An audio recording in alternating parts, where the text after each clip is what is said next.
نظیر ہے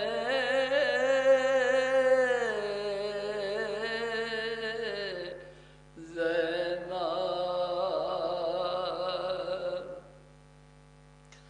دیار شام میں حق کی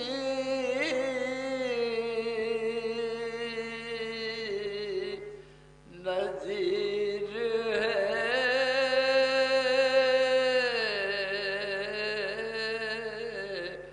زینب غریب شہر ہے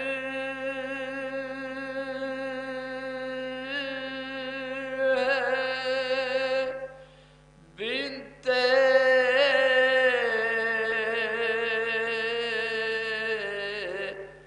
امیر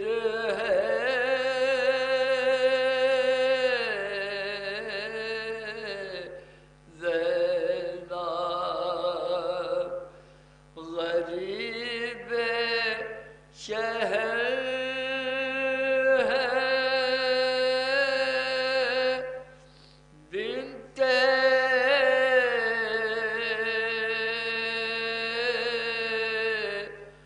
امیر ہے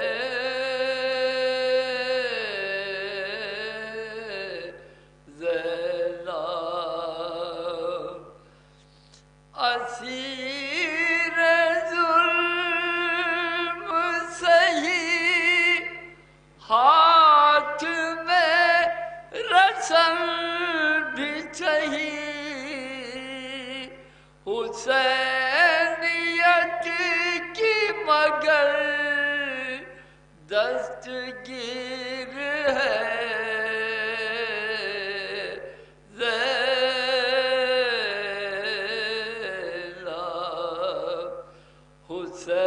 حسینیت کی مگر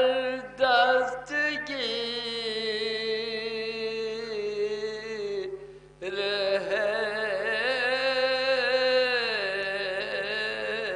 زینب دیار شام میں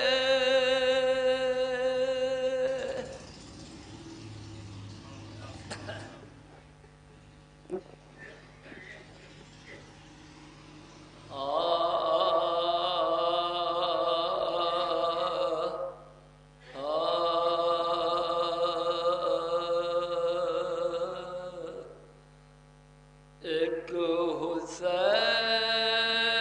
حسین ابن علی کا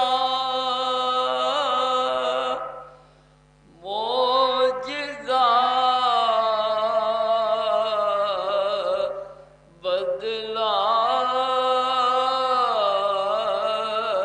نہیں ورنہ اس بدلی ہوئی دنیا میں کیا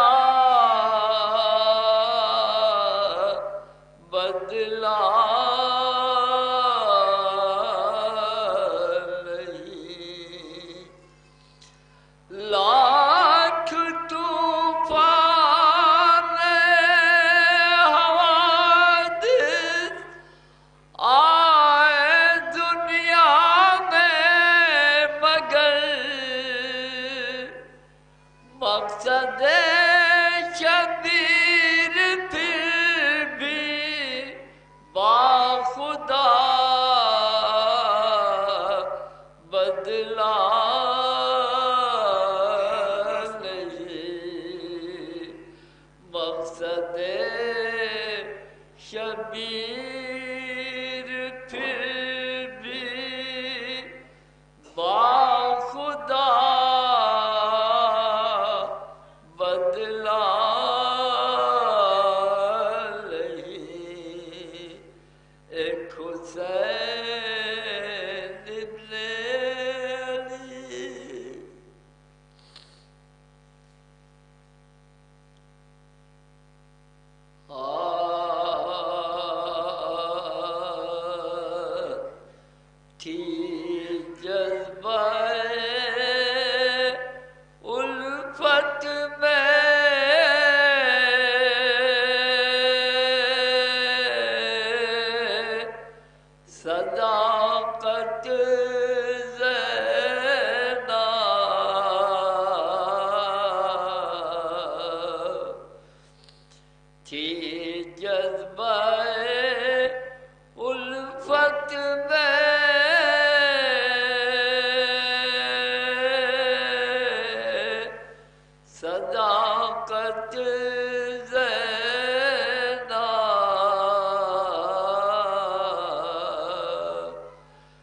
چکلی بھی بن گئی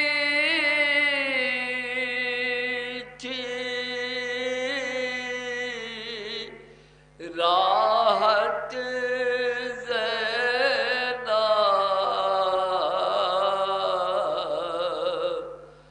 چکلی بھی بن گئی تھی راحت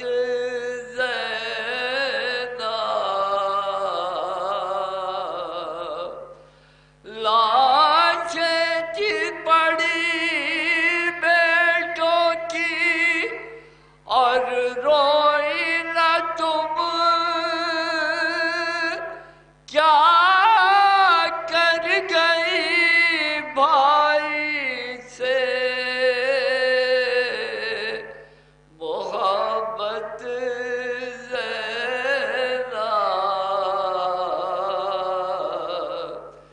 کیا کر گئی بھائی سے محبت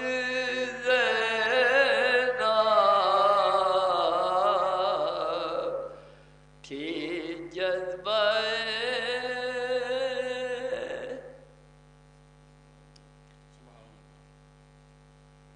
فاتحہ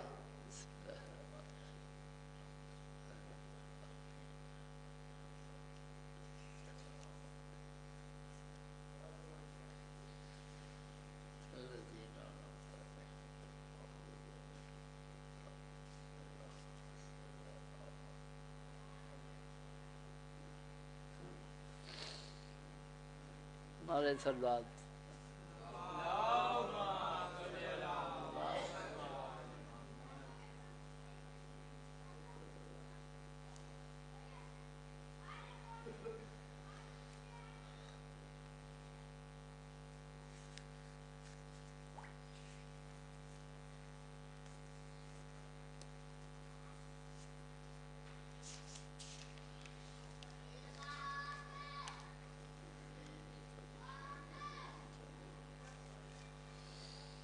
ہمارے جگر نعرہ سلوات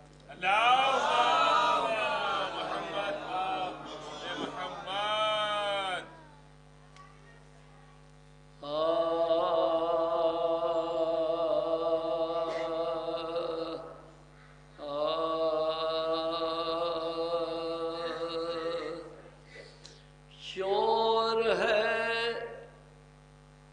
شام کے لشکر میں کہ عباس آئے شور ہے شام کے لشکر میں کہ عباس آئے اور تواتر خبر آئی کہ بہت پاس آئے نعرہ سلوات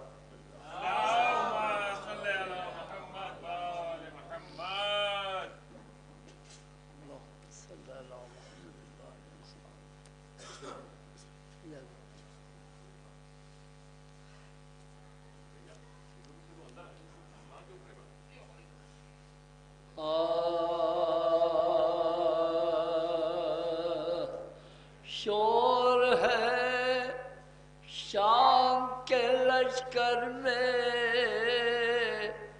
کہ عباس آئے شور ہے شام کے لشکر میں کہ عباس آئے اور تواتر خبر آئی کہ بہت پاس آئے پر غم شاہ ہے شہیداں میں بسد یاس آئے بولی تقدیر کہ یہ جنگ انہیں راس آئے بڑھ کے گھوڑے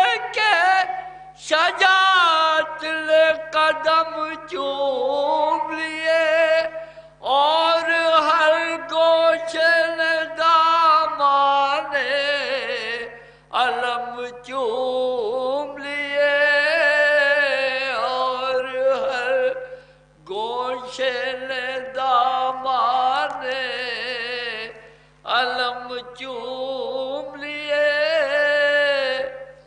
ہاں نہر پر جاتے ہیں لڑتے ہوئے عباس جری گرد 2,00,000 کا لشکر تنے تنہا وہ جری در پا خیمے کے ہیں تھامے ہوئے دل سبت نبی عالم احمد مختار سے آنکھیں لڑی ہے یہ مطلب کہ علم سے جو نظر ملتی رہے بھائی زندہ ہے یہ بھائی کو خبر ملتی رہے بھائی زندہ یہ بھائی کو خبر ملتی رہے ہاں رات و چپ کرتا ہے بڑھ بڑھ کے جو حملے سمندر کروٹیں جوش پر لیتا ہے نشان لشکر اس طرف بھائی کی ہے بھائی کے پرچم پر نظر حال یہ دیکھ کے شہ دیتے ہیں رانڈوں کو خبر بھر کے مشکیزہ جو دریا سے پھرے ہیں عباس بے طرح لرغے آدھا میں گرے ہیں عباس بے طرح لرغے آدھا میں گرے ہیں عباس بے طرح لرغے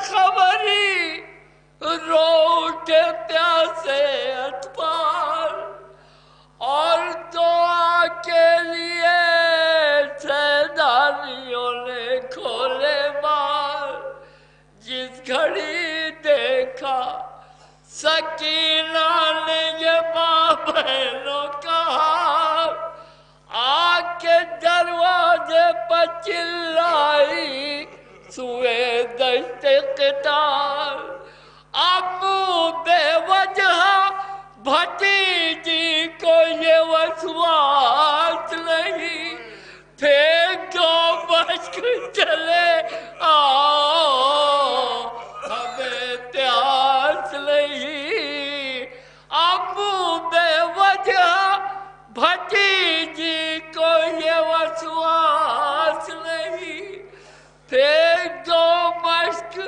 چلے آؤ ہمیں پیاس نہیں آخری بات ملایا فرمائی کیا کہ فضا نے دیا خیمہ عصمت میں خبر بیویوں روتے ہیں شاہد و سرا پیٹ کے چل لو سنو کار لگا کر وہ بجا طبلِ ظفر سر لگو ہو گیا دریا پر نشان لشکر سب کی تاراجیوں بربادیوں کا ڈھنگ ہوا قتل عباس ہوئے خاتمہ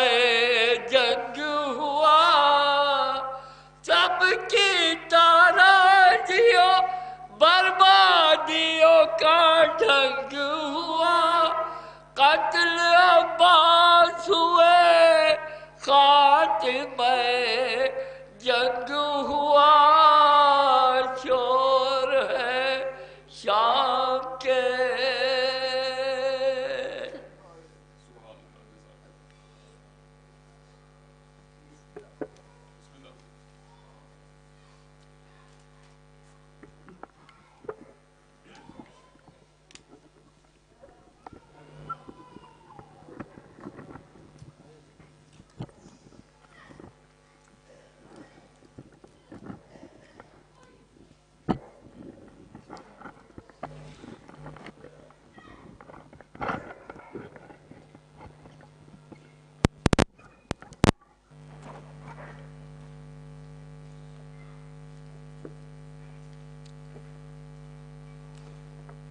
حضرات ایک مرتبہ سورہ حامد اور 3 مرتبہ سورہ اخلاص کی تلاوت فرما کر لاڈلی بیگم بنت سید حسین نقوی اور دلدار حسین ابن فضل حسین الحمدللہ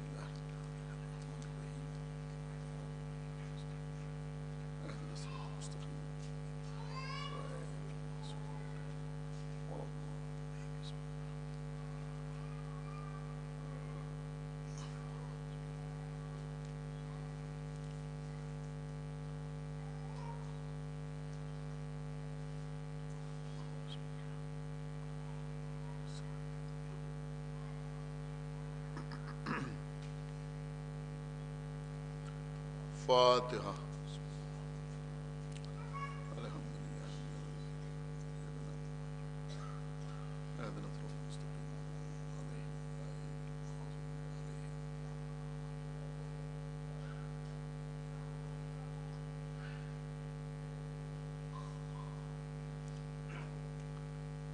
اعوذ باللہ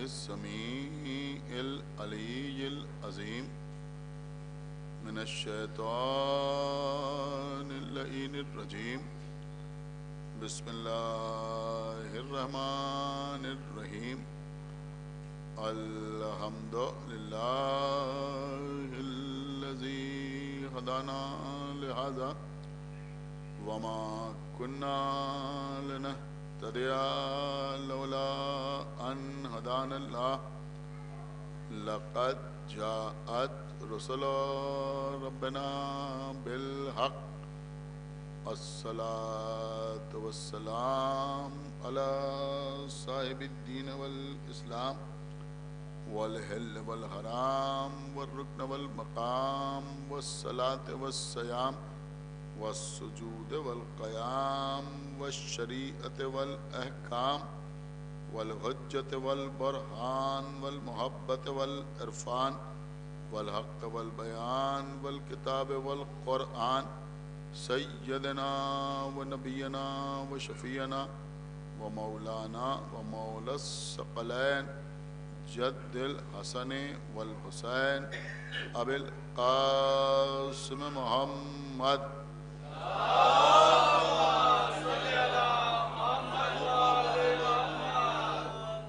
وعلى أهل بيته الطيبين الطاهرين المعصومين المظلومين المنتخبين المنتجبين الذين أذهب الله عنهم الرجس وطهرهم تطهيرا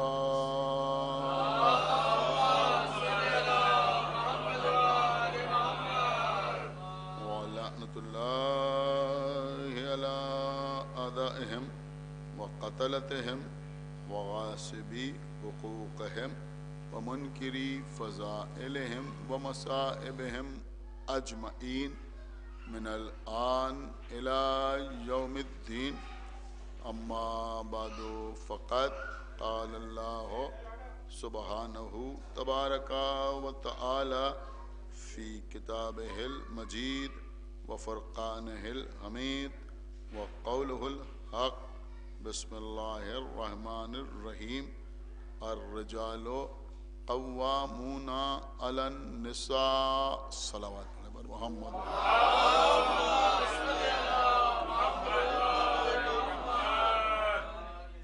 حضرات کلام الہی میں ایک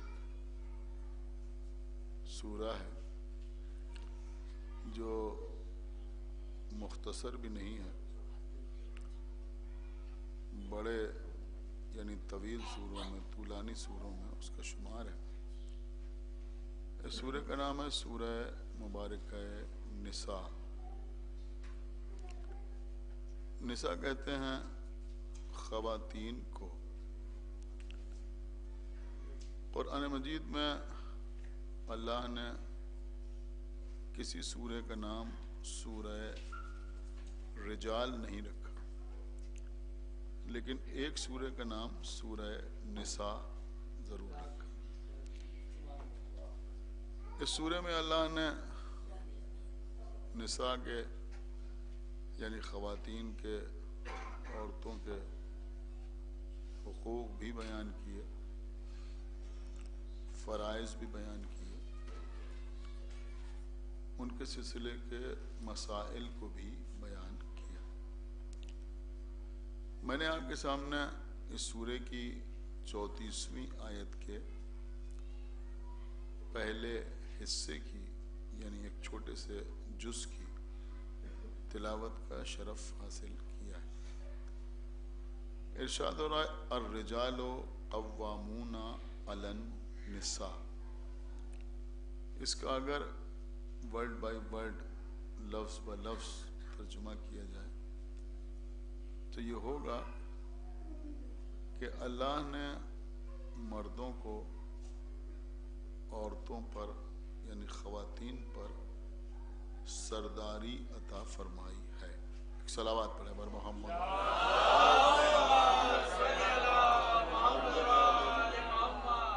اس لیے کہ رجال رجل کی جمع ہے، رجل کا مطلب ہوتا ہے مرد، اور امرأہ کی جمع نساء ہے، ایک عورت نہیں بلکہ عورت ہے، اور قوام کہتے ہیں سردار کو، حاکم کو، نگہبان کو، منتظم کو۔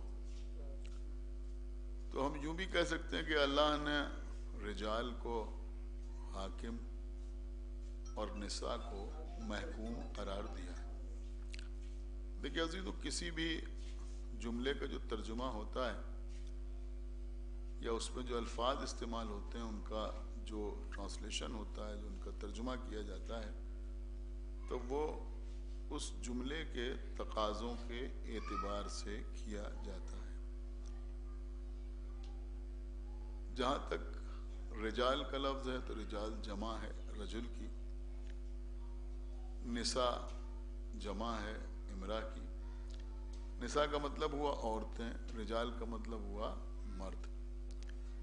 اب یوں بھائی بھی مرد ہوتا ہے، باپ بھی مرد ہوتا ہے، اور شوہر بھی مرد ہوتا ہے۔ اسی طرح سے نساء کے لفظ کا اطلاق ماؤں پر بھی ہوتا ہے، بہنوں پر بھی ہوتا ہے، بیٹیوں پر بھی ہوتا ہے، اور ازواج پر بھی ہوتا ہے۔ آیت کے اس ٹکڑے میں جو رجال کا لفظ استعمال ہوا ہے، اس سے مراد باپ نہیں ہے، بھائی نہیں ہیں، بیٹے نہیں، بلکہ اس سے مراد ہیں شوہر۔ اور جو نساء کا لفظ استعمال ہوا ہے اس سے مراد ہیں ازواج۔ اب اللہ نے جب مردوں کو حاکم اور عورتوں کو محکوم، یا شوہر کو حاکم اور زوجہ کو محکوم قرار دیا، تو مرد کو یوں ہی سردار نہیں بنایا، بلکہ اللہ نے اس کا سبب بھی بیان کیا کہ ہم نے بعض کو بعض پر فضیلت دی ہے۔ تو بعض مسائل ایسے ہیں کہ جن میں مرد کو عورت پر فضیلت حاصل ہے، قوت کے اعتبار سے، طاقت کے اعتبار سے، اور بھی بہت سے معاملات۔ اور جو سب سے خاص وجہ شوہروں کی سرداری کی بیان ہوئی ہے، وہ یہ بیان ہوئی ہے کہ لما انفقوا من اموالہم۔ بس میں اسی پر آپ سے گفتگو کرنا چاہتا ہوں کہ اس لیے ہم نے انہیں سردار بنایا کہ وہ ان پر اپنا مال خرچ کرتے ہیں۔ اس کا مطلب یہ ہوا کہ اللہ نے مرد کو یا شوہر کو صرف سردار نہیں بنایا، بلکہ اس کے فرائض بھی قرار دی۔ اور ان فرائض میں ایک اہم ترین فریضہ یہ ہے کہ وہ اپنی زوجہ کے نان نفقے کا خیال رکھے اور اپنا مال اس پر خرچ کرے۔ بہت توجہ آپ حضرات کی، اپنا مال اس پر خرچ کرے۔ دیکھیے آپ کی خاموشی کو تھوڑا سا ختم کرنے کے لیے ایک جملہ ضرور عرض کروں گا کہ ایک بات تو یہ سمجھ میں آئی، یا ایک نتیجہ تو یہ نکلا کہ اللہ جسے سردار بناتا ہے تو اسے اس لیے سردار نہیں بناتا کہ وہ دوسروں سے مال حاصل کرے، بلکہ اللہ اس لیے سردار بناتا ہے کہ وہ دوسروں پر اپنا مال خرچ کرے۔ ایک صلوات پڑھیں ہمارے محمد و آل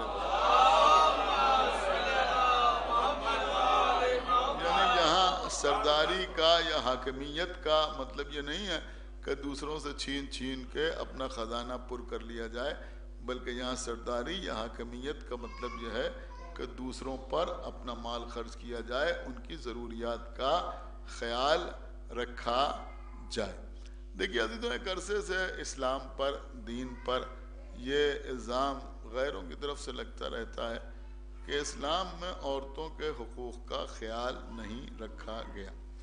حالانکہ حقیقت یہ ہے کہ جس وقت پیغمبر اسلام نے اعلان رسالت فرمایا، اس وقت عالم یہ تھا کہ لوگ عورتوں کو اپنے لیے باعث ننگ و عار سمجھتے تھے، ذلت اور رسوائی کا ذریعہ سمجھتے تھے۔ اگر کسی کے گھر میں بیٹی پیدا ہو جاتی تھی تو وہ سماج کے سامنے شرمندہ ہوتا تھا، اور اپنی اس شرمندگی سے بچنے کے لیے انتہا یہ تھی کہ لوگ اپنی بیٹیوں کو زندہ زمین میں دفن کر دیتے تھے۔ بیٹی کے لیے جائیداد میں کسی حصے کا کوئی تصور ہی موجود نہیں تھا، یعنی بیٹی اولاد ہی نہیں سمجھی جاتی تھی، اس کو حصہ دیا جائے یا اس کو وراثت میں کچھ دیا جائے، اس کا کوئی تصور وہاں موجود نہیں تھا۔ لیکن اسلام نے خواتین کو بھرپور عزت دی، اور سب سے بڑی عزت تو اللہ نے خواتین کو یہی عطا کی کہ اپنے حبیب کو جو نسل عطا کی، جو اولاد عطا کی، یا یوں سمجھا جائے کہ جو آل عطا کی، جو اولاد کثیر عطا کی، جو کوثر عطا کیا، وہ بیٹے کے ذریعے نہیں عطا کیا بلکہ بیٹی کے ذریعے عطا کیا۔ ایک صلوات پڑھتے ہیں محمد وآلہ۔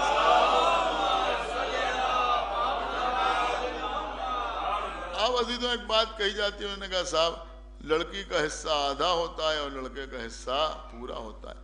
اے بھائی، آدھا اور پورا نہیں ہوتا، بلکہ ہمارے دین میں جو وراثت تقسیم ہوتی ہے بیٹیوں اور بیٹوں کے درمیان، یہ بات آپ اپنے ذہن میں رکھیں۔ دیکھیے کچھ باتیں بڑی عجیب سی ہیں کہ اکثر لوگ کہتے ہیں کہ صاحب ہمارے گاؤں میں یا ہمارے قبیلے میں یا ہمارے خاندان میں لڑکی کا حصہ نہیں ہوتا۔ آپ سمجھ رہے ہیں یا آپ کیا کہہ رہے ہیں؟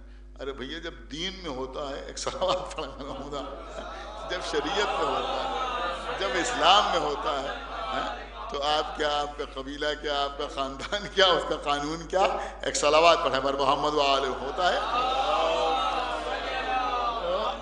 باقاعدہ بیٹیوں کو بھی جائیداد میں وارث بنایا گیا، لیکن اگر بیٹیوں کو وارث بنایا گیا تو ساتھ ساتھ یہ اصول بھی رکھا گیا کہ اگر بیٹے بھی ہیں تو بیٹے کو 2 حصے ملیں گے اور بیٹی کو 1 حصہ ملے گا۔ اب اس بات کو بھی لوگ لے کے آگے بڑھتے ہیں کہ صاحب بیٹی کے لیے 1 حصہ ہے اور بیٹے کے لیے 2 حصے ہیں، لیکن اگر اللہ نے مرد کے لیے یعنی بیٹے کے لیے 2 حصے رکھے اور بیٹی کے لیے 1 حصہ رکھا، تو کبھی آپ اس پر بھی تو غور کریں کہ اللہ نے فرائض کس کے حق میں رکھے۔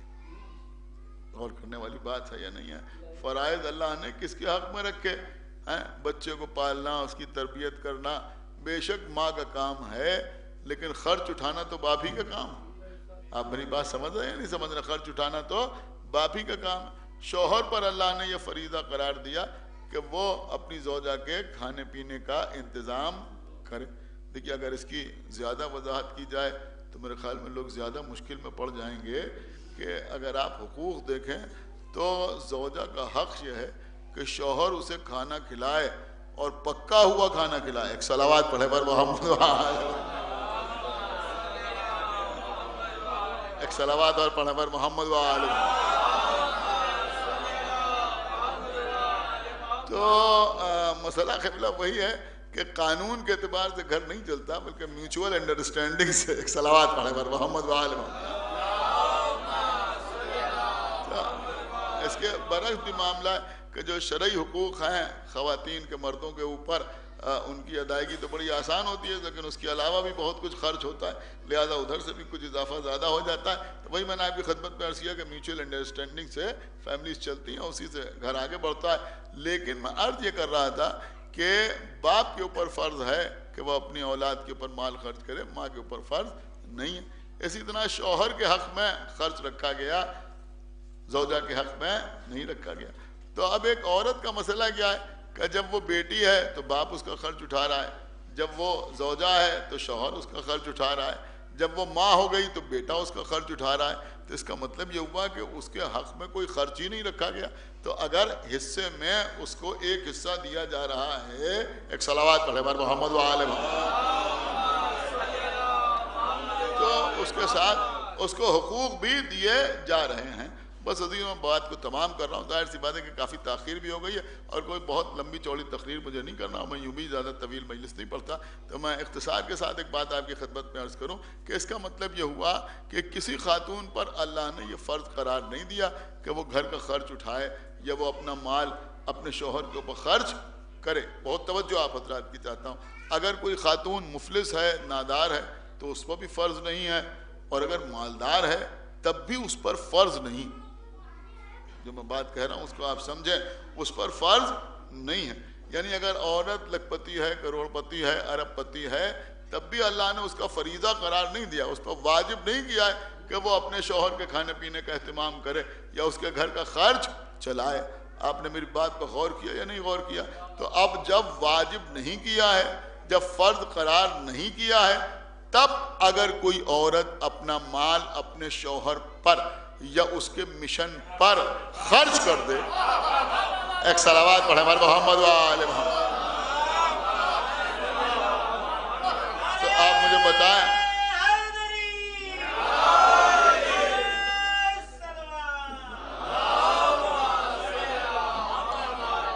مولا کا کرم، آپ وہاں تک پہنچ گئے جہاں میں آپ کو لے جانا چاہتا ہوں کہ اب اگر کوئی بی بی ایسا کرے تو پھر ماننا پڑے گا کہ یہ اس کا فرض نہیں تھا، لیکن اس کے باوجود اس نے اپنا مال خرچ کیا، تو پھر ماننا پڑے گا کہ وہ بی بی مومنہ نہیں ہے، محسنہ ہے.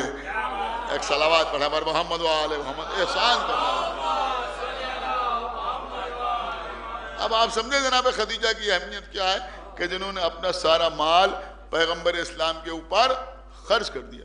یہ ہے جناب خدیجہ الکبریٰ، ایک مومنہ کے سالہ ثواب کی مجلس ہے.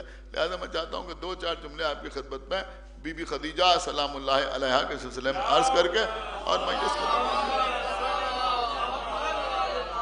یہ کچھ بیویاں ایسی ہیں کہ جن کا نام لیا جاتا ہے، ایک دو واقعات پڑھ دیے جاتے ہیں، ایک دو نکات پڑھ دیے جاتے ہیں، لیکن اکثر کچھ تفصیل سے ان کا تذکرہ نہیں کیا جاتا.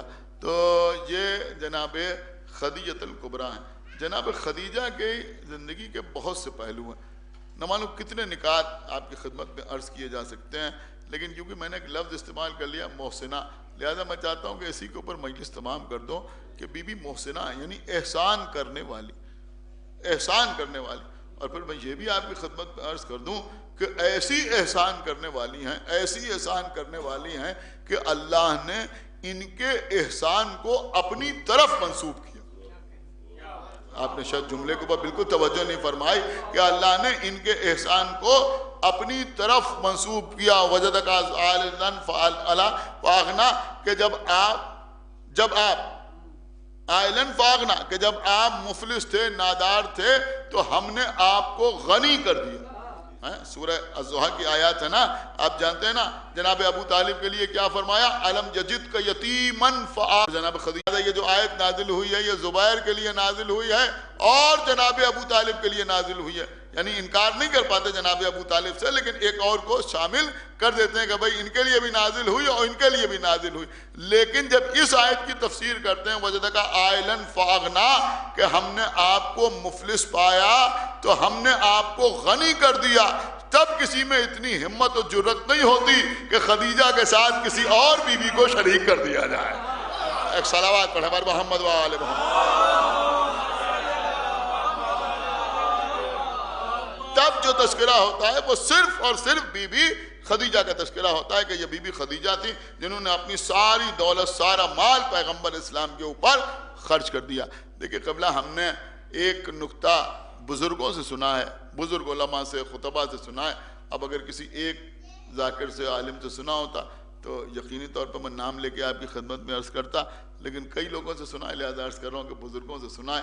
اور نکتہ بڑے غضب کا ہے، جناب ابو طالب کی شان میں بیان ہوتا ہے، لیکن اس نکتے سے ایک راہ نکال کے یا مدد لیتے ہوئے ایک نکتہ بی بی خدیجہ کے سلسلے میں آپ کی خدمت میں عرض کروں گا، اور انشاءاللہ آپ محسوس کریں گے. اور اگر آپ محسوس کریں گے تو یہ بھی مرحومہ کے لیے بہترین ایصال ثواب قرار پائے گا. بہت توجہ کے ساتھ آپ سماعت فرمائیں. دیکھیں جناب ابو طالب کے لیے ایک نکتہ بیان ہوتا ہے. اب وہ نقطہ یہ بیان ہوتا ہے کہ اگر کوئی شخص اللہ کی طرف سے حکم آنے کے بعد کسی مسئلے میں اللہ کا حکم آنے کے بعد اس پر عمل نہ کرے تو وہ کہلاتا ہے باغی. وہ کہلاتا ہے باغی. اللہ نے کہا نماز واجب ہے، ہم نہ پڑھے تو وہ کہلائے گا باغی. اللہ نے کہا شراب حرام ہے، وہ پیے تو کہلائے گا باغی. تو اللہ کا حکم آنے کے بعد اگر کوئی اس پر عمل نہ کرے تو وہ کہلاتا ہے باغی. اللہ کا حکم آنے کے بعد اگر کوئی اس پر عمل پیرا رہے تو وہ کہلاتا ہے مومن. وہ کیا کہلاتا ہے؟ مومن. لیکن اللہ کا حکم آنے سے پہلے ہی اگر کوئی شخص اس پہ عمل کرے تو وہ کہلاتا ہے محسن. ایک صلوات پڑھیں ہمارے محمد والے. وہ کیا کہلاتا ہے؟ وہ کہلاتا ہے محسن. یعنی حکم نہیں آیا ابھی لیکن وہ اس پر عمل پیرا ہے تو وہ کہلاتا ہے، کیا کہلاتا ہے؟ کہ وہ کہلاتا ہے محسن. تو اب ہمارے علماء نقطہ بیان کرتے ہیں کہ اللہ نے رسول کی نصرت کا حکم دیا. اب اگر کوئی میدان جنگ میں پیغمبر کو چھوڑ کے بھاگ جائے، فرار کرے تو وہ کہلائے گا باغی. غور نہیں کیا آپ نے؟ وہ کیا کہلائے گا؟ کہ وہ کہلائے گا باغی. لیکن حکم آنے کے بعد جو پیغمبر کے ساتھ رہے اور انہیں چھوڑ کے نہ بھاگے، پیغمبر کی نصرت کرے، وہ کہلائے گا مومن. لیکن جتنے اللہ نے احکامات صادر کیے وہ قرآن ہی کی آیات کی شکل میں تو صادر کیے نا. تو اب اگر نزول قرآن سے پہلے یعنی حکم نصرت آنے سے پہلے کوئی اللہ کے رسول کی مدد کرے تو وہ کہلائے گا محسن. تو جناب ابو طالب نے پیغمبر کی نصرت اس وقت کی کہ جب اللہ نے پیغمبر کی نصرت کا حکم نہیں دیا تھا. نزول قرآن سے بھی پہلے ابو طالب محمد کی نصرت کر رہے ہیں یا نہیں کر رہے ہیں؟ محمد کو پال رہے ہیں یا نہیں پال رہے ہیں؟ تو اس کا مطلب یہ ہوا کہ ابو طالب ہوئے محسن. اب اسی نقطے کو میں تھوڑا سا آگے بڑھا رہا ہوں. دیکھیں جناب خدیجہ کوئی معمولی عورت نہیں تھی. اس زمانے میں کہ جب لوگ بیٹیوں کو زندہ زمین میں دفن کر دیتے تھے، اس وقت جناب خدیجہ ایک بہت بڑا امپائر تھا، ایک بہت بڑا بزنس تھا جس کو ہینڈل کرتی تھی جناب خدیجہ الکبریٰ. اور اس وقت مکے کے بڑے بڑے خاندانوں کے سردار جناب خدیجہ کا مال لے کر مختلف بازاروں میں جاتے تھے، مختلف منڈیوں میں جاتے تھے، اور جو کچھ وہاں سے کما کے لاتے تھے تو مال خدیجہ کا ہوتا تھا. سمجھ رہے ہیں؟ محنت یہ کرتے تھے. اب جو کچھ وہاں سے ارن کر کے آتے تھے تو اس میں کچھ جناب خدیجہ کو لیتے تھے اور کچھ اپنے پاس رکھتے تھے. تو اس طرح نمعلوم کتنے گھروں کی روزی روٹی جناب خدیجہ کے وسیلے سے چل رہی تھی. ایک صلوات پڑھ دے بر محمد و آل محمد. دیکھیں تھوڑا سا خدا کے لیے تھوڑا بیدار ہو کے سنیے. جناب خدیجہ کے وسیلے سے چل رہی تھی لوگوں کی روزی روٹی. اب جناب ابو طالب نے پیغمبر اسلام سے کہا کہ آپ بھی مال خدیجہ لے کے جائیں. جب اس لائق ہوئے کہ کوئی کام کریں تو جناب ابو طالب نے مشورہ دیا پیغمبر اسلام کو کہ آپ بھی ایسا کریں. تو جناب ابو طالب کے کہنے سے پیغمبر اسلام جناب خدیجہ کے پاس آئے اور کہا کہ ہم آپ کا مال لے کے جانا چاہتے ہیں. تو آپ کو معلوم ہے جناب خدیجہ نے کیا کیا؟ یہ چیزیں لوگ خدا جانے کیوں بیان نہیں کرتے. حالانکہ ظاہر سی بات ہے کہ صرف ہم سے ان کا تعلق نہیں ہے بلکہ جناب خدیجہ بھی ام المومنین ہیں. کیا سنایا آپ ہیں؟ ام المومنین ہیں. اور پھر معاملہ تو یہ ہے کہ جب خدیجہ ام المومنین تھی تب کوئی اور عورت ام المومنین نہیں تھی. ایک صلوات پڑھیں بر محمد والے. اکیلی تنہائی جو تھی. تو پیغمبر اسلام تشریف لائے تو جناب خدیجہ نے اپنے غلام میسرہ کو بلایا.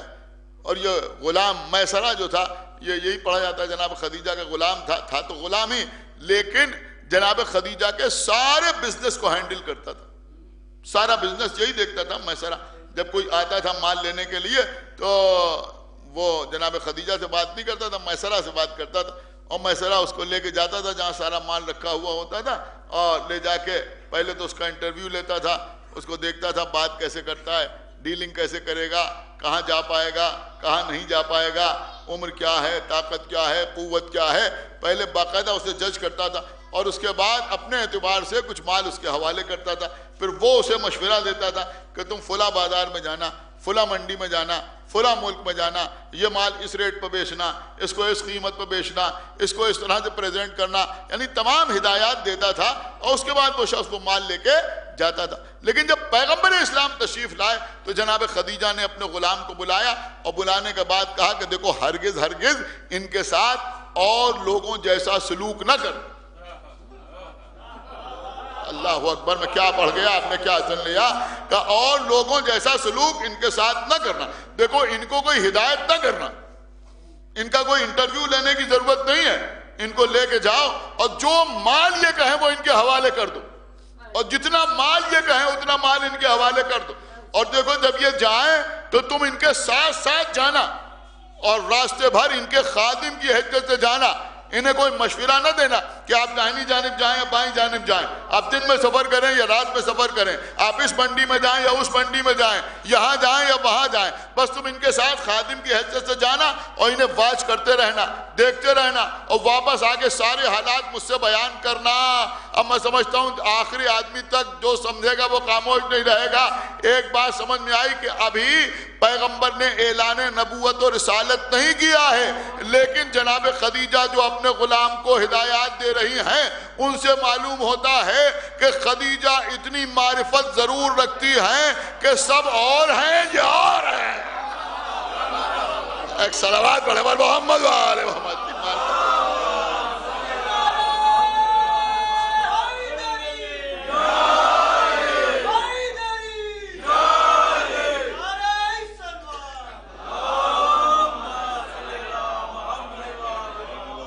اور ہیں اور یہ اور, لہذا وہ مشورہ ساتھ ساتھ رسول اللہ کے چلا اور پیغمبر اسلام آئے اور شام آئے, اور شام کی بازار میں پیغمبر اسلام نے وہ تجارت کا کام انجام دیا اور اس کے بعد واپس آئے.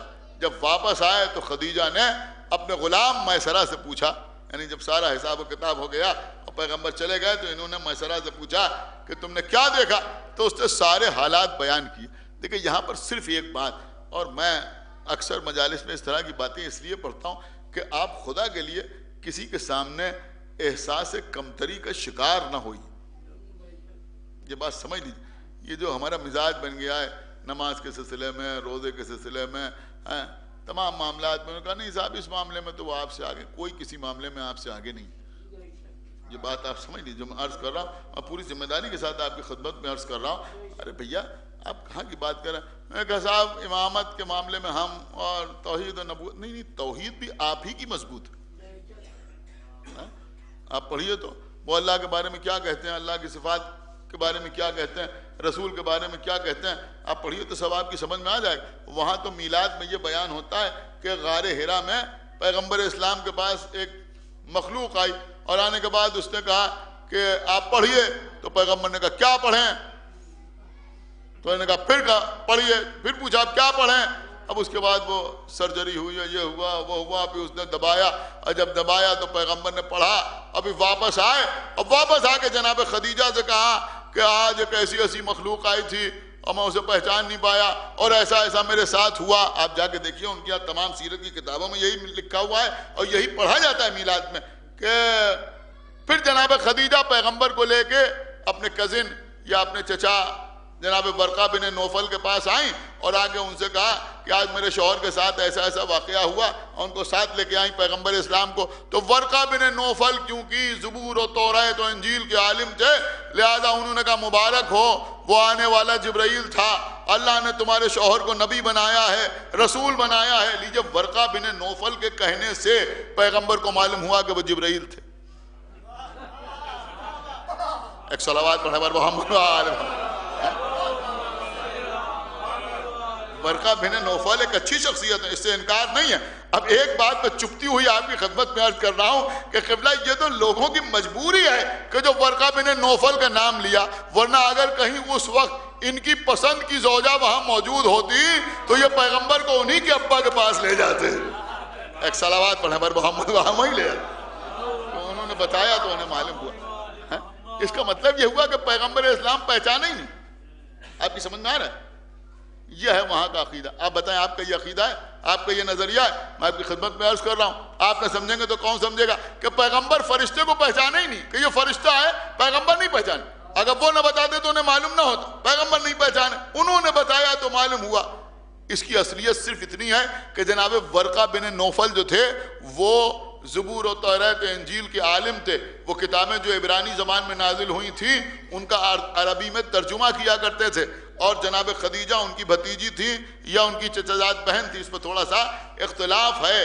تو جناب خدیجہ پیغمبر کو ان کے پاس لے کے اس لیے گئی تھیں کہ آپ جس آنے والے نبی کا انتظار کر رہے تھے وہ آ گیا. ایک بابا سے بلند صلوات پڑھے بر محمد والا آ گیا. یہ بتانے کے لیے وہاں گئی تھی, یہ پوچھنے کے لیے نہیں گئی تھی کہ وہ آنے والا کون تھا. اب میں عرض کر رہا ہوں, دیکھیں کتاب کا نام ہے زاد المعاد فی سیرت خیر العباد. علامہ ابن قیم کی کتاب ہے, وہ بھی لکھتے ہیں. اس کے علاوہ سیرت النبی میں بھی تحریر ہے, اور اس کتاب میں بھی تحریر ہے کہ جو دیوبند سے چھپی ہے سیرت النبی کے نام سے, محب الدین تبری کی. تو جب جناب خدیجہ نے پوچھا میسرہ سے کہ تم نے کیا حالات دیکھے, کیا حالات دیکھے, تو میسرہ نے بتایا کہ ہم نے یہ دیکھا کہ جب یہ بازار میں گئے تو انہوں نے کوئی غلط بات تو کہی نہیں, ایسا بزنس میں عام طور پہ ہوتا ہے. یہ تو سچ سچ بات بتاتے رہے, اور یہ بتایا کہ بھائی اس کی یہ قیمت ہے اور یہ منافع ہم حاصل کرنا چاہتے ہیں, اس چیز میں یہ اچھائیاں ہیں اور یہ خرابیاں, مطلب سب کچھ صاف صاف بتایا. اور اس کے بعد انہوں نے تجارت کی اور لوگوں سے زیادہ اچھی طرح سے مال کو فروخت کیا, زیادہ منافع حاصل کیا. اور اس کے بعد یہ واپس آئے اور سارے حالات بیان کرتے کرتے کرتے کرتے میسرہ نے یہ بیان کیا کہ میں نے یہ بھی دیکھا کہ جب یہ محمد راستہ چلتے ہیں تو کبھی ان کے سر کے اوپر ابر سایہ کرتا ہے, یعنی بادل سایہ کرتا ہے. دیکھیے عزیزوں, میں پڑھ رہا ہوں اور میں چاہتا ہوں کہ یہ جملہ خالی نہ جائے, سارے مجمع تک پہنچ جائے, اسی لیے میں نے اتنی محنت کی ہے کہ میسرہ نے کہا کہ کبھی ان کے سر پر ابر سایہ کرتا ہے اور کبھی ان کے سر پر فرشتہ سایہ کرتا ہے. اللہ اکبر, بالکل آپ نے دھیان نہیں دیا میں کیا عرض کر گیا, کہ کبھی ان کے سر پر فرشتہ سایہ کرتا ہے. اب ہمیں بتاؤ, جب خدیجہ کا غلام فرشتے کو پہچانتا ہے, ایک صلوات پڑھے بر محمد وآل محمد.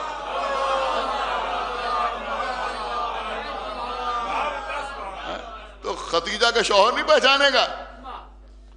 تو جناب خدیجہ نے اسی کے ذریعے پیغمبر اسلام کے پاس اپنے عقد کا پیغام بھجوایا, اور پیغمبر اسلام نے فرمایا میں جناب ابو طالب سے پوچھ لوں. پھر جناب ابو طالب نے جب اپنی رضا کا اظہار کیا تو پیغمبر اسلام کا عقد جناب خدیجہ کے ساتھ ہوا. بس عزیزوں, یہ تو میں نے آپ کی خدمت میں عرض کر دیا. خاص بات جو میں آپ کی خدمت میں عرض کر رہا تھا کہ جو حکم آنے کے بعد اس پر عمل نہ کرے وہ کہلاتا ہے باغی, جو حکم آنے کے بعد اس پر عمل کرے وہ کہلاتا ہے مومن, اور جو حکم آنے سے پہلے ہی اس پر عمل کرے وہ کہلاتا ہے محسن. اللہ اکبر. جناب خدیجہ نے اتنا بزنس کیا, اتنی تجارت کی, کتابوں میں روایتیں بھری پڑی ہیں, مختلف قبیلوں کے سردار خدیجہ کا مال لے کے مختلف بازاروں میں گئے, منڈیوں میں گئے, لیکن خدیجہ کبھی گھر سے باہر نکل کر کسی بازار میں نہیں گئیں. ہائے ہائے ہائے بھئی تھوڑا سا بیدار ہو جائیں. کسی بازار میں نہیں گئیں. کسی روایت میں نہیں ملتا کہ شام گئی ہوں, مصر گئی ہوں, اس منڈی میں گئی ہوں, اس منڈی میں گئی ہوں, اس بازار میں گئی ہوں, اس بازار میں گئی ہوں. یعنی گھر کی چار دیواری کے اندر رہ کر خدیجہ نے ساری تجارت فرمائی. ابھی پیغمبر سے عقد نہیں ہوا ہے, میں آپ کو کہاں لے کے آیا, حکم آنے کے بعد جو اس پہ عمل نہ کرے وہ ہے باغی. سورہ احزاب پڑھیے, اللہ نے ازواج رسول کو مخاطب کر کے کہا کہ قرنا فی بیوتکنا, کہ تم اپنے اپنے گھروں میں قرار کے ساتھ رہو. یہ ہمارے گھر کی عورتوں سے نہیں کہا, آپ کے گھر کی عورتوں سے نہیں کہا, بلکہ رسول کی بیویوں سے کہا, رسول کی ازواج سے کہا, امہات المومنین سے کہا کہ تم اپنے اپنے گھروں میں قرار کے ساتھ رہو. اب اصول وہی ہے. اب اس حکم کے نازل ہونے کے بعد اگر رسول کی کوئی زوجہ میدان میں آ جائے, ایک صلوات پڑھتے بر محمد وآلہ, کوئی زوجہ اس حکم کے نازل ہونے کے بعد اگر رسول کی کوئی زوجہ میدان میں آ جائے تو وہ کہلائے گی باغیہ، لیکن حکم کے نازل ہونے کے بعد اگر ام سلمہ گھر میں بیٹھی رہیں اور گھر سے باہر نہ نکلے اور جب کوئی پوچھے تو اسے حدیث سنائے کہ پیغمبر نے فرمایا ہے کہ عورت کے لیے سب سے بڑی مسجد اس کا گھر ہے. ایک صلوات پڑھتے بر محمد وآلہ محمد. عورت کے لیے سب سے بڑی مسجد اس کا گھر ہے. تو اس کا مطلب یہ ہوا کہ حکم نازل ہونے کے بعد اگر کوئی عورت میدان میں آ جائے تو وہ کہلائے گی باغیہ. آئیے مولانا تشریف لائیں. ایک صلوات پڑھتے بر محمد وآلہ محمد. سمجھ رہے آپ؟ تو حکم نازل ہونے کے بعد اگر عورت میدان میں آ جائے رسول کی زوجہ تو وہ کہلائے گی باغیہ، لیکن حکم نازل ہونے کے بعد اگر ام سلمہ گھر میں بیٹھی رہیں تو وہ کہلائیں گی مومنہ. لیکن اس آیت کے اترنے سے پہلے ہی اگر خدیجہ گھر کے اندر رہے، گھر سے باہر نہ نکلے، تو وہ ابو طالب کی طرح کہلائیں گی احسان کرنے والی. ایک صلوات پڑھے بر محمد وآلہ محمد.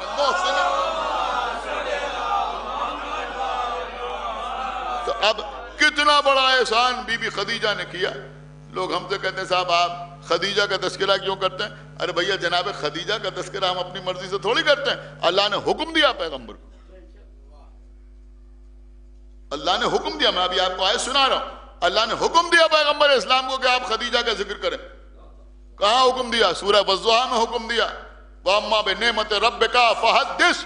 آپ پر جو اللہ کی نعمتیں نازل ہوئی ہیں آپ ان کو بیان کریں، آپ انہیں بیان کریں.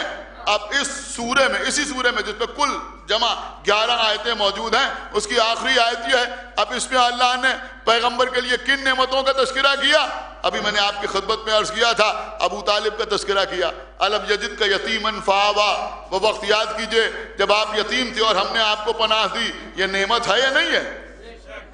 یہ نعمت ہے یا نہیں ہے؟ یا پھر جناب خدیجہ کا تذکرہ کیا کہ آپ مفلس تھے، آپ نادار تھے، ہم نے آپ کو غنی کر دیا. اس کا مطلب یہ ہوا کہ ابو طالب اور خدیجہ کو نعمت قرار دیا، اللہ نے ذکر کیا. آخر میں کہا جو نعمتیں ملی ہیں ان کا ذکر کیجئے. اس کا مطلب یہ ہوا خالی ہمیں نہیں، اللہ رسول کو حکم دے رہا ہے کہ آپ جب لوگوں کے درمیان بیٹھیں تو ابو طالب کا ذکر بھی کریں، خدیجہ کا ذکر بھی کریں. تو ذکر خدیجہ کا حکم اللہ نے پیغمبر اسلام کو دیا. اور یہی سبب ہے کہ پیغمبر اسلام جناب خدیجہ کا برابر تذکرہ کرتے رہے. سمجھ رہے ہیں؟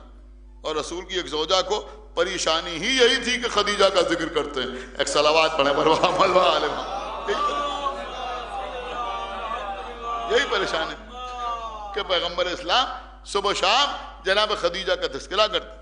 اور صرف جناب خدیجہ کا تذکرہ نہیں کرتے تھے بلکہ جناب خدیجہ کے ساتھ جو بیویاں رہتی تھی ان کا بھی خیال رکھتے تھے. اگر کوئی قربانی کرتے تھے یا کوئی ایسا موقع آتا تھا تو ان کے گھر جناب خدیجہ کے نام پر حصہ بھجواتے تھے. تو جس خدیجہ کا پیغمبر اتنا خیال رکھیں اسی کی بیٹی بھرے ہوئے دربار میں اپنا حق مانگ رہی.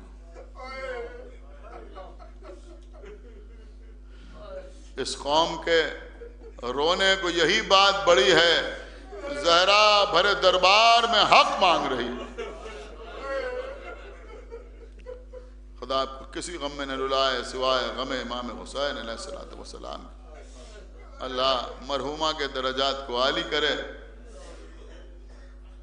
ان کو اعلیٰ علیین میں جگہ عنایت فرمائے. ان کے بیٹوں کو، ان کے متعلقین کو اللہ صبر جمیل عطا فرمائے اور زیادہ ایصال ثواب کی توفیق عنایت فرمائے. ہاں عزیزوں، اولاد کے لیے ماں باپ سے بڑھ کے کوئی نعمت نہیں ہوتی. جس عمر میں بھی ماں باپ اس دنیا سے گزر جائیں رنج ہوتا ہے، غم ہوتا ہے. لوگ تسلی دینے کے لیے آتے ہیں، دلاسا دینے کے لیے آتے ہیں. لیکن عزیزوں، کربلا کے میدان میں جب بیمار امام کے بابا کا سایہ سر سے اٹھا تو سید سجاد کو تسلی ایسے دی گئی کہ نیچے سے بستر کھینچا گیا.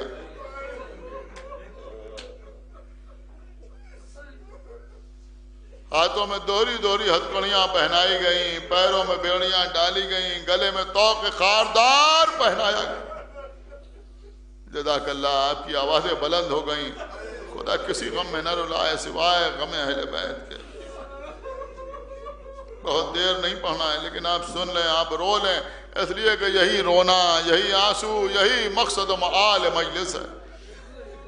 2 دن کے بعد ماہ مبارک رمضان کا آغاز ہو جائے گا۔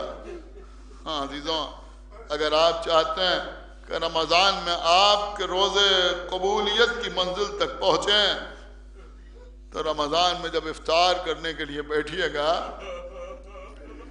تو اپنے امام کا یہ جملہ ضرور یاد رکھیے گا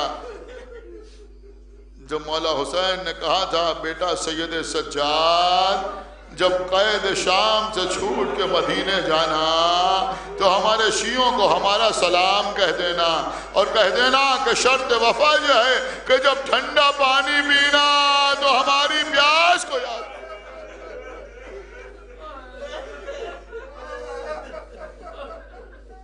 میں سمجھتا ہوں کہ یہ بھی بہترین موقع ہوتا ہے جب ماہ مبارک رمضان میں پیاس محسوس ہو تو حسین کو یاد کیجئے۔ جب افطار کا وقت پانی سامنے آئے تو یاد کیجئے کہ ہم تو پانی پی رہے ہیں لیکن کربلا کے میدان میں حسین اور حسین کے چھوٹے چھوٹے بچے جن پر پانی بند کر دیا گیا، جہاں چھوٹے چھوٹے بچے العطش العطش کی آوازیں بلند کر رہے تھے۔ جزاک اللہ، امام کو لوہے میں جکڑا جا رہا ہے، یہ ہے تعزیت۔ ہاں حسین کی ایک چھوٹی بیٹی بھی ہے، 4 سال کا سن ہے، ایسی بیٹی جس سے حسین کو بہت زیادہ محبت تھی۔ فرماتے تھے کہ مجھے اس گھر میں سکون نہیں ملتا جس میں سکینہ موجود تھا۔ حسین کی وہ بیٹی جو حسین کے سینے پر سر رکھ کے آرام کرتی تھی۔ عزیزوں، اس بیٹی کو تسلی کیسے دی جا رہی ہے؟ کوئی سر پہ ہاتھ نہیں پھیر رہا ہے، رخساروں پر تماچے مارے جا رہے ہیں، کوئی بچی کے آنسو نہیں پہنچ رہا ہے، کانوں سے گوشوارے اس طرح کھینچے جا رہے ہیں کہ کانوں سے لہو جاری ہو رہا ہے۔ جزاک اللہ، مولا سلامت رکھے آپ کو۔ بس میں نے مجلس کا تمام کیا۔ عزیزوں، خیموں میں آگ لگائی جا رہی ہے۔ ابھی اس سے پہلے کی مجلس میں پڑھ رہا تھا عباس باغ میں کہ حمید ابن مسلم کہتا ہے جب حسین کے خیموں میں آگ لگی اور لعینوں نے تمام خیموں میں ایک ساتھ آگ لگا لی تو حسین کے خیمے سے چھوٹے چھوٹے بچے نکل کر کربلا کی سرزمین پر اس طرح بکھر گئے کہ جیسے کسی کے ہاتھ کی تسبیح ٹوٹ جائے اور دانے زمین پر بکھر جائے۔ دیکھیں، اس سے 2 باتیں سمجھ میں آتی ہیں کہ 2-4 بچے نہیں تھے، اتنے بچے تھے کہ راوی نے تسبیح کی مثال دی۔ تسبیح میں 100 دانے ہوتے ہیں۔ اب ہم اپنی طرف سے آپ کو نہیں بتا سکتے کہ یہ تعداد تھی بچوں کی، اس لیے کہ ہم نے کسی کتاب میں نہیں دیکھا، لیکن اس روایت سے یہ سمجھ میں آتا ہے کہ بچے کم نہیں تھے، اتنے بچے تھے کہ اس نے تسبیح کے دانوں کی مثال دی۔ بس آخری جملہ مجلس تمام کہ کربلا میں تو اتنے بچے تھے، لیکن جب کربلا سے قافلہ چلا، کربلا سے کوفے، کوفے سے شام، ابھی کچھ دن پہلے ہم کربلا میں تھے، وہاں کچھ علماء سے بات ہوئی، کچھ طلباء سے بات ہوئی جو نجف میں زیر تعلیم ہیں۔ انہوں نے بتایا کہ ابھی بھی وہ راستہ موجود ہے کہ جس سے قیدیوں کو لے جایا گیا، یعنی جس راستے سے حرمین میں مشی ہوتی ہے وہ راستہ تو اب بنا ہے لیکن وہ پرانا راستہ بھی موجود، اور اب بھی بہت سے متقی و پرہیزگار لوگ اور بہت سے علماء اسی راستے سے آتے ہیں کہ جس راستے سے قافلے کو لے جایا گیا تھا۔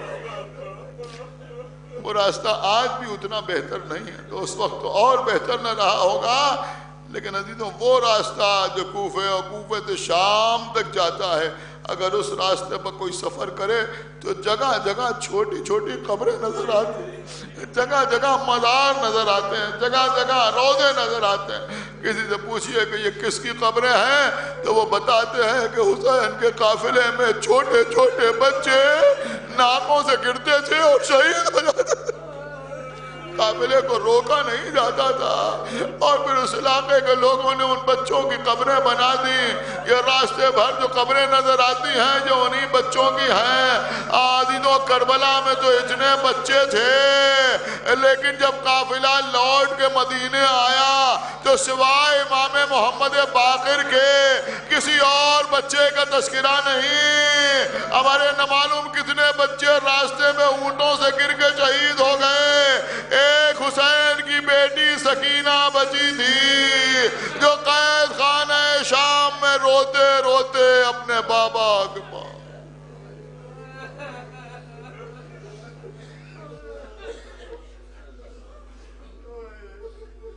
پروردگار جو واسطہ محمد والے محمد کا ہماری عبادت کو قبول فرما۔ پروردگار جو واسطہ محمد والے محمد کے تمام حاضرین مجلس قربانیان مجلس کے دلی مقاصد کی تکمیل فرما۔ پروردگار جو واسطہ محمد والے محمد کا ہم کو اعمال صالحہ کی توفیق عنایت فرما۔ ہمارے عقائد کو صحیح و سالم رکھ، ہم جب تک زندہ رہیں آل محمد کی محبت اور ان کے دشمنوں کی عداوت پہ زندہ رہیں، اور دنیا سے جائیں تو یہ دونوں عظیم ترین نعمتیں اپنے ساتھ لے کے جائیں۔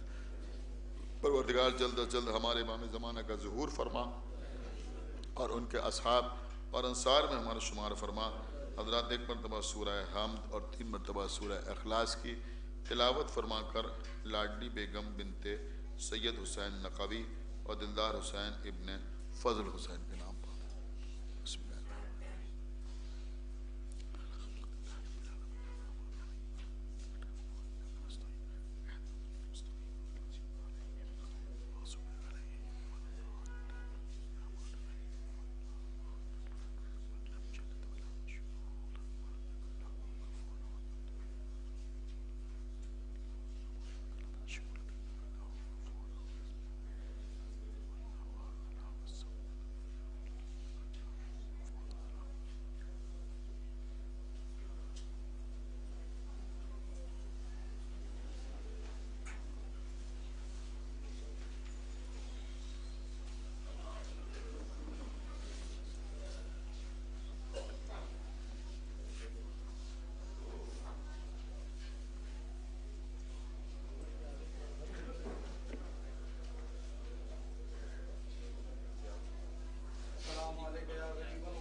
السلام علیکم مغیثہ شیعت و زوارف یوم الجزا۔ السلام علیکم یا سلطان العرب والعجم یا ابو الحسن علی بن موسیٰ رضا ورحمۃ اللہ وبرکاتہ۔ السلام علیکم یا صاحب العصر والزمان، علمان علمان علمان علمان۔ السلام علیکم یا خلیفۃ الرحمن، السلام علیکم یا شریک القرآن، السلام علیکم یا امام زماننا ھذا عجل اللہ تعالی فرجک وصال اللہ تعالی مخرجک وظہورک۔ السلام علیکم ورحمۃ اللہ وبرکاتہ۔